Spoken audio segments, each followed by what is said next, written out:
Today I'm going to be talking about a soldier, a centurion soldier that received healing for his servant through Jesus.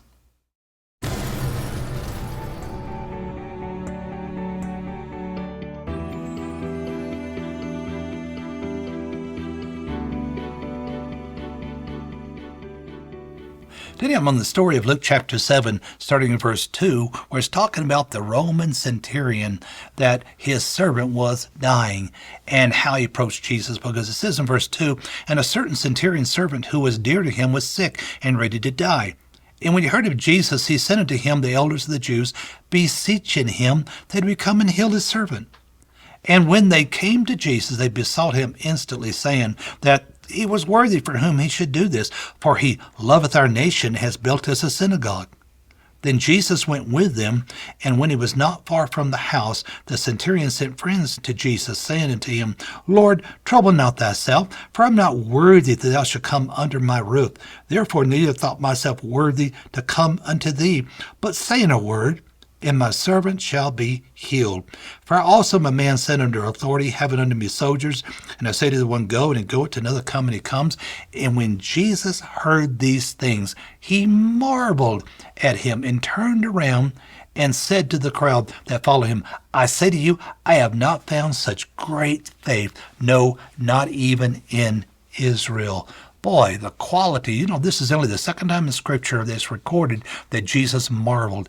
The other times in his own hometown where he marveled because of their unbelief. Here, he's marveling because of this great faith, and it's a soldier that understood. You see, when you look at this centurion soldier here, who had people under him, he was a person of authority. You begin through the Scriptures to come to know a bit about the heart of the person, who this person is, because you see, he could rule and reign like a soldier with forces under him. He could have just came with authority, and who cares about the people? You'll do what I say. But look at the heart. He loves, the Scripture says, he loves our nation. In fact, with money, he built them a synagogue, and that's no small amount of money. In fact, the man has such a respect for the culture that he told Jesus, I didn't even think I was worthy to come to you myself.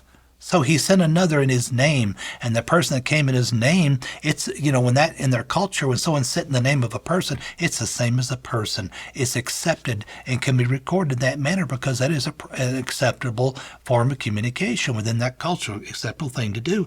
But he also said, I'm not even worthy for you to come under my roof. You see, he understood. Even though he could have forced his will, he didn't. He went through the leaders, the elders of the Jews. He went through them through proper channels to have Jesus to come.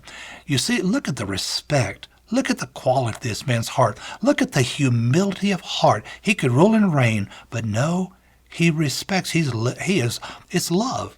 They said he loved our nation. You can see the love of God coming out of this man's heart. And a man's heart with this kind of love, look, he cares about his servant. That's love. Man, I tell you, it's a quality heart. You're getting to see a bit of who this man is through the process of this story as a whole. But you see, Jesus said he had such great faith because, you see, he was a man that understood authority. I believe it's possible that in the government that, the father that came for his son that was involved in the government, that father that would tell you can call him a politician of the day, but the fact he was called a nobleman in their culture, I believe it's possible since they all were involved within the government there within Israel with the Romans, that I believe it's possible he heard about that miracle. And I believe that he was a man that meditated on that and came through the process of meditating, came to understand that, Jesus is like me. He's got authority. He's got authority from God. I've got authority. I can tell them what to do. They go and they do it. And he realized this is what Jesus was doing. He was under authority. God was working through him. And this was the basis, that revelation truth of such great faith that was on the inside of that man. See, Joshua 1:8 says, the book of the law shall not depart from your mouth, but you shall meditate on it day and night, that you may observe to do according to what is written in it. For within you will make your way prosperous, and you will have good success. I believe that man took the time to hear the story, but come to see the fullness of what took place previously, gave his heart confidence in how he related to Jesus, and Jesus marveled. Let me tell you, that is a very healthy healthy response to marvel both at unbelief and both at faith, because to marvel at the good and the bad reveals the quality of Jesus' heart in this situation. I tell you, the man had such great faith because he was a man that had understanding of heart. He was believing from the heart. Psalm 77:12 says, I will meditate also upon thy works and talk of thy doings. So the process of meditating in words are very, very important. First Timothy 4:15 says, Paul the apostle, speaking to Timothy, said, meditate upon these things, give thyself wholly to them, that thy profiting may appear to all.